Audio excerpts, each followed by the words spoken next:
Welcome back, Focus Learners, to another deep dive. Today, we're taking a look at a concept that honestly is so much more than just a set of grammar rules you have to memorize. It's literally our linguistic time machine. We're exploring the third conditional, but we're going to do it through the lens of the butterfly effect. As you'll see, we're going to look at how a single grammatical structure allows us to completely bend time, alter history, and explore the alternate realities of our very own lives right from the comfort of our sentences. So think about this for a second. What if you had made one tiny, completely different choice yesterday? What if you'd turned left instead of right?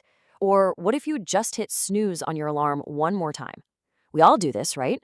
We lie in bed at night, staring at the ceiling, just mentally rewriting our own histories. Well, this incredible human ability to imagine alternate pasts is exactly what we're unpacking in this explainer today. Okay, let's dive right into section 1, the power of what if. So we humans are absolutely obsessed with what ifs.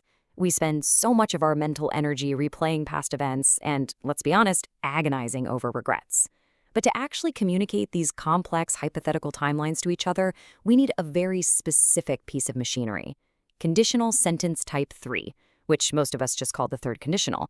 Simply put, this is a grammatical structure used exclusively to express unreal, hypothetical past situations and their imaginary past results.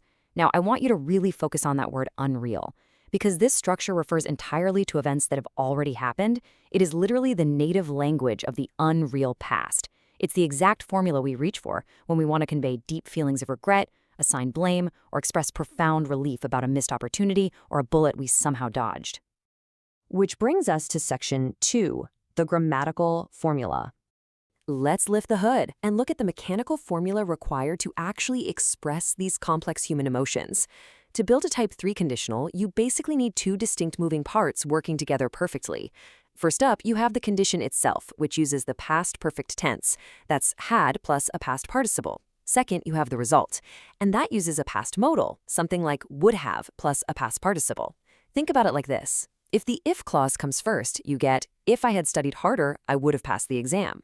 But you can actually completely flip the engine around and lead with the main clause. I would have passed the exam if I had studied harder. Both of these are entirely correct. The only mechanical difference you really need to remember for your writing is the punctuation. You only need a comma to separate the clauses when that if clause comes first. If the main clause leads, you can drop the comma entirely. Moving right along to section 3, rules, nuances, and modals. Now that we've got the textbook formula locked down, let's shift gears and focus on how this structure actually sounds and feels out in the real world. Because, theory is great, but application is where the magic really happens. Native speakers almost never say every single clunky word in these sentences. We shrink these long phrases down into incredibly fast contractions. So if I had just becomes a quick if I'd. And I would have shrinks all the way down to I'd have. So a sentence like, if I had known, I would have helped, instantly transforms into, if I'd known, I would have helped. And beyond just contractions, swapping out the modal verb changes your entire meaning. Using would have gives you a hypothetical result with absolute certainty. But swap that for could have, and suddenly you're talking about hypothetical past ability, what you were merely capable of doing. Swap it one more time for might have, and now you're injecting total uncertainty and just a slight possibility into your alternate timeline. But hey, what if you aren't just chatting with a friend? What if you're writing a formal essay or maybe a piece of high-end literature? Well, here's an incredibly elegant trick for you. You can completely drop the word if from the sentence by using what's called formal inversion.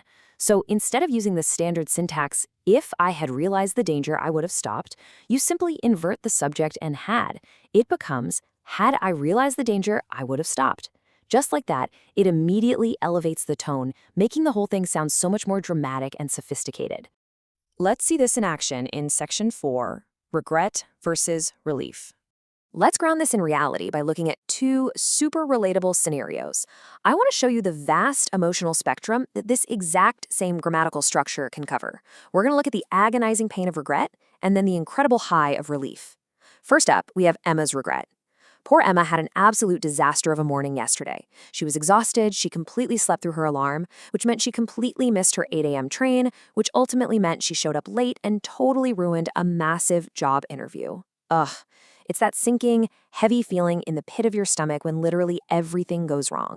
Now contrast that mess with Maya's relief. Maya was driving to work, and on a total whim, she just decided to take the back roads instead of the highway.